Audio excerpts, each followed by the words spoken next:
Šodien gribēju pastāstīt par gatavošanu uz krāsošanu ar pulverkrāsu. Daudzi it kā neatbalsta pulverkrāsu restaurācijā, bet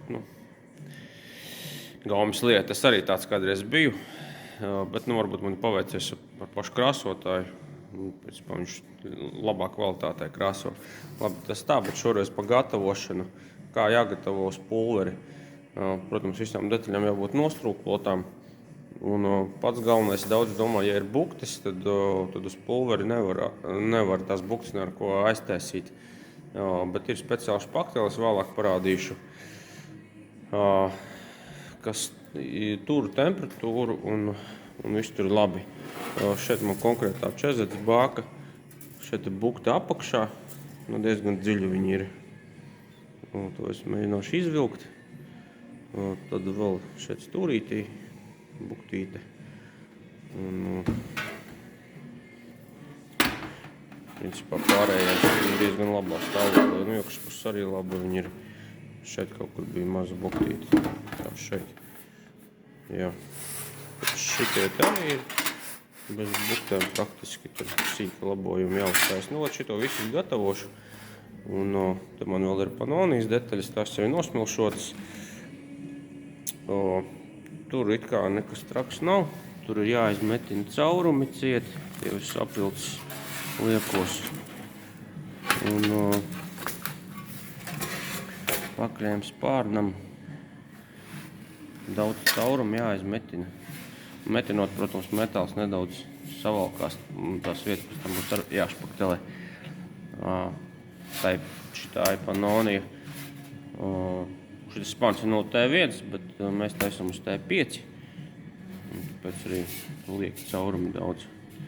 Tur super kvalitāte. Šitai panonijai nevajadzēs. Būs tāds variants pavisam budžeta. Jā. Tā kā tā. Vēlāk parādīšu tad, kad jau būs visu aizmetināt caurumi, maksimāli izvilktas buktes. Tad arī špaktelēsim.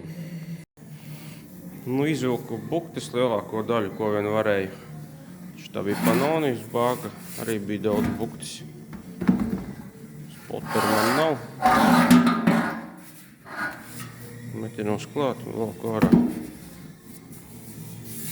Pa lielam izvilku čezets bāku, gan man negāja tik labi. Tur bija baigi stingri viņš. Līmeni izvilku, bet kanti nevarēja izvilkt. Metinājos, aizšpaktelēšu pēc tam to kantīti. Apakšā tur kā nav redzama vieta.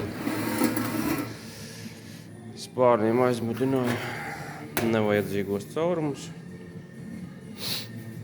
vajadzīgos izurbu.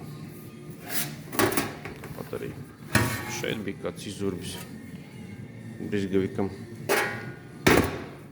Tagad samatināts viss ir. Tagad ir jāizšpaktelē. Tad jādod gruntēt. Špaktelēju detaļas. Tātad parādīšu, kādu špakteli tiek izmantota. Šādu špakteli speciāli pulveru krāsošanai, kas tur augstu temperatūru.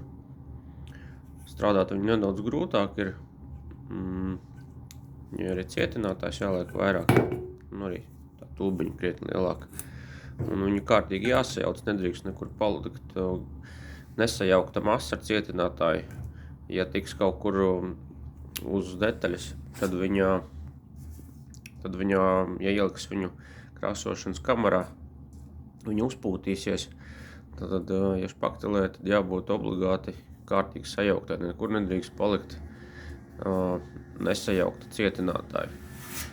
Un arī špaktelēs viņa nedaudz grūtāk, viņa tāda staipīgāka ir.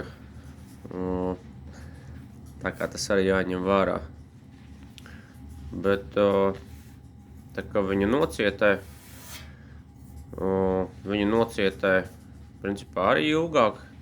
Laikam, ja 20 grādos, tad viņa cietē kaut kāds 24 stundas, ja augstāks, tad vēl ilgāk. Bet ja ieliek siltumā, tad principā pēc 24 stundām viņu var jau slīpēt. Var darīt tā, ka uzpaktelē, ieliek krāsošanas kamerā, pulveru krāsošanas kamerā. Viņu tur izkarst, un tad arī ar viņu var strādāt. Tā, tad apslīpēšu visu, un vēlreiz uzpaktelēšu, un tad dosim uz gruntēšanu. Noslīpēju abas bākas. Tad čezets bāka. Aizpaktelēju. Vispār normāli. Te vēl bija buktīti, izrādās. Kurš šeit maz buktīti aizvilku. Par onijas bāka. Bija visi vienās buktēs, tu pat izskaidīt nevari. Visu mazās buktītēs. Visur, kur paskaties, visur špakteli. Un tagad tālāk es dodu viņu uz gruntēšanu, uz pulveru gruntēšanu. Tad vēlreiz viņa būs jānoslīpē, visdrīzāk, kad vēlreiz arī jāgruntē. Un tad atkal jāslīpē, tad tikai krāsosim. Kā sanāks, to jums parādīšu nākošajā.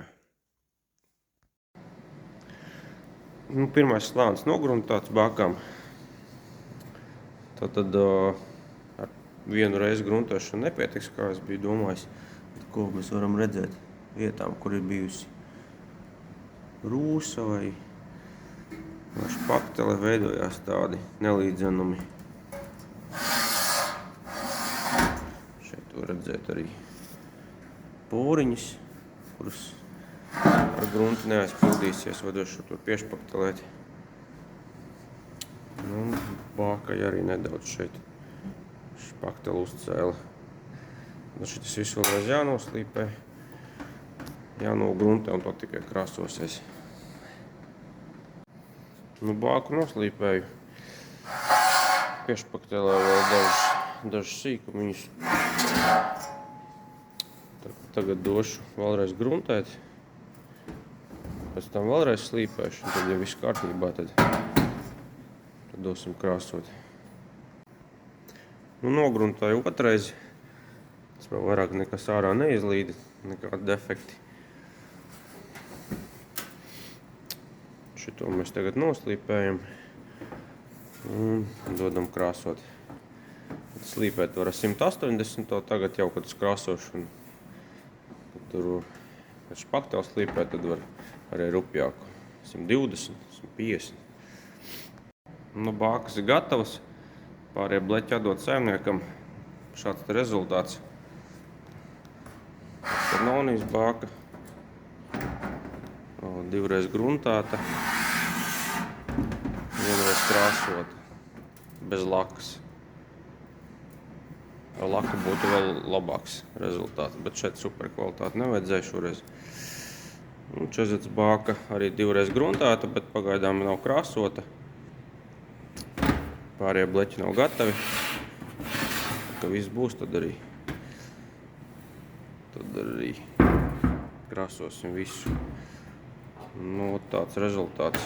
Vēl bija dažas buktītes, kuras nevarēja redzēt uz smilšotas virsmas grūti. Es ieraudzīju, tā kā nācās divreiz gruntēt. Šāds rezultāts, kā redzat, diezgan pieklājīgs.